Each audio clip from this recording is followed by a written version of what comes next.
Oh, this is part of my series called Passages. It's related to a new club I'm forming outside of Substack that you're welcome to join.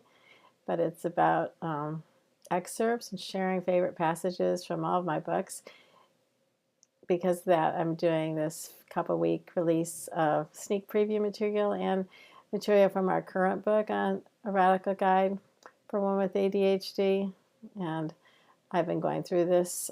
This is post 98, but the last couple of posts, you might look back if you haven't to see some of the earlier work. This is from chapter 4, which is about confronting your hiding.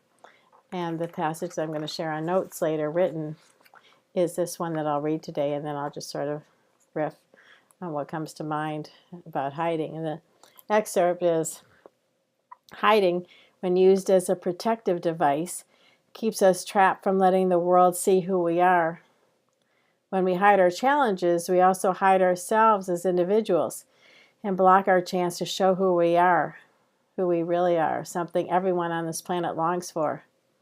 It's the end of that quote, but for women with ADHD, your greatest hope and your greatest fear is that people will see you, because you want to be seen for who you are. You want people to know who you are. You want people to know all the gifts you have inside. You want to be able to express who you are easily.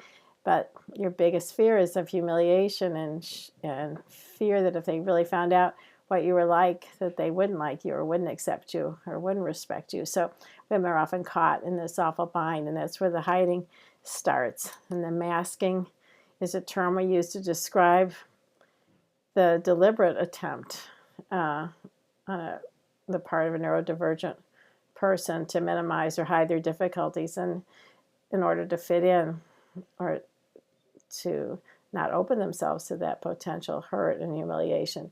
So just to get through, and unfortunately, even if it works in the short term, it closes off all your gifts, all the stuff that you want people to see about you. So it's really a hard task to be able to take that first step, to be brave, to let people, the right people, safe people, see you and know you and encourage you and validate who you are.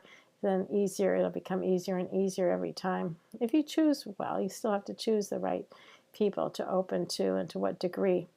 But you can't close off completely and still,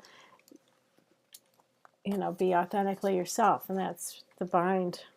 What we talked about in the book is one of the biggest management techniques that women report to us about how they manage their ADD in public is through hiding, not lists or new devices and new strategies, which are big on their list too. But this idea of hiding who they are is how they keep things under control and keeps their anxiety down. And of course, it does it in the short term, but you pay a big price for it. So that's what we talk about in this chapter. So I'd love to hear from you about the effect of hiding, how it's been in your life, and how you might move to mask a little less and to test out, to find people to reveal a little bit more of who you are with.